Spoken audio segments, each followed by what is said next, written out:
pretty good for Filipinos right now because it kind of unites them for what's going on with like economy and everything. It's pretty good. It's like an enjoyment for everybody. Masayang masaya, parang nasa Pinas Truth.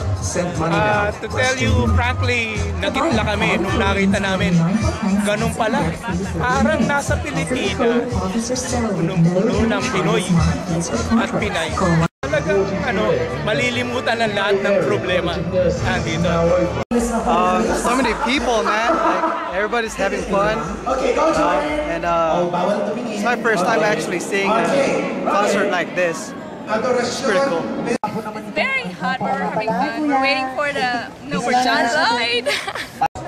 I wanted to come here because I wanted to see first of all the Cocktail Boys and Sharice Gambino first. I watch Asap all the time every Sunday, and then I just wanted to meet them in person, especially Sharice. Like I really wanted to hear her sing live, so I'm excited.